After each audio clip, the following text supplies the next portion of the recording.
অনেকে অনেকভাবে নালা রান্না করে খেয়েছেন, আমার মতো একবার হলেও ট্রাই করবেন। আমি কিভাবে নালা রান্না করি আজকে সে রেসিপিটাই আপনাদের সাথে শেয়ার করব। হ্যালো এভরিওয়ান, আসসালামু আলাইকুম। সবাই কেমন আছেন? আমি আল্লাহর রহমতে ভালো আছি। তো এখানে নালাটাকে আমি ভালো করে পরিষ্কার করে ধুয়ে বাটা সব কিছু আমি বাটা দিচ্ছি। গরম মশলা বাটা দিয়েছি, পেঁয়াজ রসুন বাটা দিয়েছি, আদা বাটা দিয়েছি, তারপর আবার হলুদ দিয়েছি, আবার একটু জিরের গুঁড়ো দিয়েছি, তারপরে একটুখানি লবণ দিয়ে উপর থেকে বেশ কিছুটা কাঁচামরিচ ছড়িয়ে দিয়ে আমি ভালো করে এগুলাকে হাত দিয়ে কষলে কষলে মেরিনেট করে নিয়েছি। তারপর প্রেসার কুকারে দিয়ে দিয়েছি। অনেকেই বলেন নালা রান্না করা নাকি অনেক ঝামেলা, কিন্তু আমি বলবো প্রেসার কুকারে নালা দিলে, যেহেতু এটা কোরবানির নালা, এটা সিদ্ধ হয় খুব তাড়াতাড়ি, 5 মিনিটের মধ্যে সিদ্ধ হয়ে যায় আর খেতে অনেক মজা।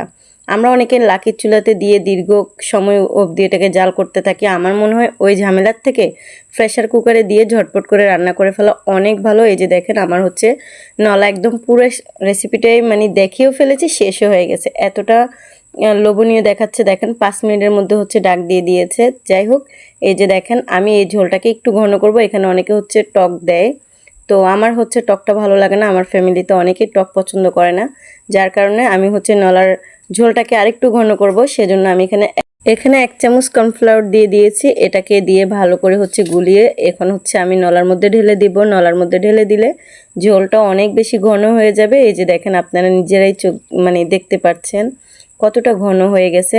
তো আর নলাগুলো একদম পুরো ছুটে ছুটে গেছে, মাশাআল্লাহ অনেকটা লোভনীয় হয়েছে। আর দেখতে মানে সামনাসামনি তো অনেক বেশি একদম মাংস ঝরে ঝরে পড়ছে, এরকম একটা অবস্থা।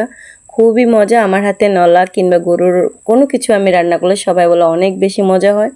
বিশেষ করে নলাটা খুব মজা হয়। আপনাদের বাসায় যাদের কর্নফ্লাওয়ার নেই তারা আটা গুলিয়ে তারপর এটাতে দিলে ওটা ঘন হয়ে যাবে।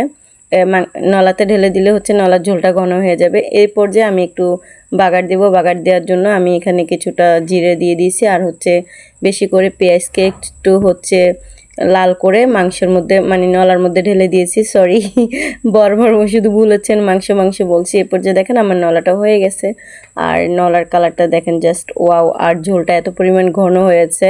আমার আব্বু তো বলছিল মাশাআল্লাহ আমার মেয়ের হাতের রান্না খুবই মজা। মানে আমাদের যেহেতু একটা গরু পুরাই কোরবানি দেয়, তো এই জন্য আব্বু আম্মু প্রত্যেক বছর আমাকে নলাটা আলাদা করে দিয়ে দেয়। তো ওরা খাওয়ার আগে আমি আমার নলাটা রান্না করে সবাইকে খাওয়াই দিই।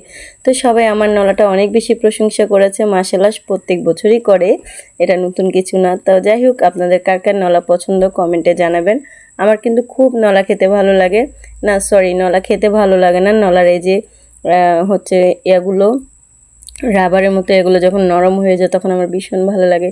যাই হোক, এটা রাতের ভিডিও, আমি খাচ্ছিলাম, ভাবলাম একটু ভিডিও নিই। তো সবাই ভালো থাকবেন, সুস্থ থাকবেন। ভিডিওটা কেমন হলো কমেন্টে জানাবেন, আর কোনো ভুল হয়ে থাকলে ক্ষমা করে দিবেন। টাটা।